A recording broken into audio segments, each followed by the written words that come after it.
umukobwa w'umunya-Uganda rero akaba yakatiye imyaka 6 kubera kwanga kubana n'umugabo wamwishyuriye.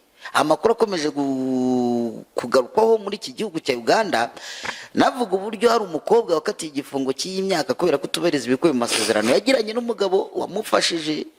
Amakuru y'ikinyamakuru cyo muri Uganda cyitwa African Today Media Group avuga ko umukobwa witwa Fortunate Cyarikunda yakatiwe igifungo cy'imyaka 6 kubera kubenga umugabo wamwishyuriye ishuri akamusezeranya ko bazabana, undi yasoza akamubenga. Amakuru atangwa n'iki kinyamakuru avuga ko ngo uyu mugabo yatangiye kwishyura ishuri uyu mukobwa guhera muri 2015, ubwo bombi batangiraga guteretana ndetse bakinjira mu rukundo. Muri 2018 aba bombi bagiranye amasezerano avuga ko bazabana, ariko umugabo agomba gukomeza gukora buri kimwe kuri uyu mukobwa. Nibiko mu masezerano bagiranye. Amasezerano yari ahari, baricaye barandika ati ngewe ndajya ngo buri kimwe cyose ariko tuzaba, ariko urukirangiza gusoza kwiga tuzahita tugira. Harimo rero muri uyu mwaka nyuma y'uko umukobwa yasoje amasomo ye yabwiye umugabo ko atiteguye kubana nawe, maze undi ahita agana inzira z'inkiko. Uyu niwe bafunze se? Uwo mugabo wafungishije umukobwa se ko yakoze ibara imyaka 6 arona ataduhombeje. Abanya-Uganda bakereje n'abana kujya ku ishuri. Ibimenyetso uyu mugabo yatanze mu rukiko byerekanye ko amaze imyaka 11 yita kuri uyu mukobwa kugeza asoje amasomo ye.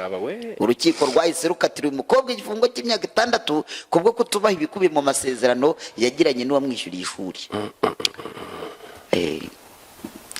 Mu Rwanda banza n'abantu barira abandi amashuri niho byeze ko bazabana, niho byeze bakabakweba. Ntabwo ari we watuzaniye inkuru. Oya, ibyo bintu zigiye byacikiye ku nkuru yabereye hano hirya y'umurenge wa Gitega. Hari ugiye kugera za teremusi zibyina. Teremusi yavaga ku meza, teremusi kava ku meza ngo igasohoka ibyina, ngo ikahita yiterera hejuru y'ibati, ngo ikabyina. Nabwo byari byagenze gute ngo n'umugabo none wari warihiye umukobwa, birangije ngo aramwigara avuga ati wa ntago tukiri ku rwego rumwe. Ati wa kuva icyo gihe rero nkuru yaba ya teremusi zibyina. Umva nta mukobwa urongera guhemukira umuntu, cyakurenda arakubeshya bisanzwe, ariko reka kuguhemukira se niki? Guhemukira niki? Ari byo mwumvikanye ntabishyire mu bikorwa, nicyo bita guhemuka. Rero biba bigoye. Ubwo reka tuhite dukomereza n'Inyamasheke. Inyamasheke akurikiranwe gusambanya umwana w'imyaka 13. Ni umugabo w'imyaka 27. Ubwo bari umugabo cyangwa bari umusore? 27. Abaye yarashatse umugore byemewe n'amategeko ari umugabo. Yaramushatse bitemewe n'amategeko. Nabwo yaba ari we da. Ariko rero ibintu byo kwemerera abasore b'imyaka 20 nabo ushaka abagore bikwiye kurebwaho. Bajye bashaka abagore ku myaka ingahe? Hejuru ya 30. Bakereza abana kujya ku ishuri. Oya, ntago ndi kwivugira. Ubu ntago Ndaho nisundeba cyane, ntago ndi kwivugira. Oya, ngiye kumureba cyane nuko kureba Romeo ameze neza, nta kindi kintu ndi kureba. Yego.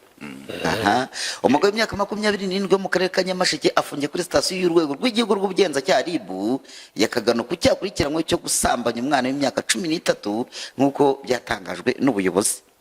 Uyu mugabo witwa Dushimimana Emmanuel cyakurikiranweho cyabereye mu mudugudu wa Gahumba, akagari ka Shara, umurenge wa Kagano mu ijoro rishyira ku wa 5 tariki 27 Werurwe 2026.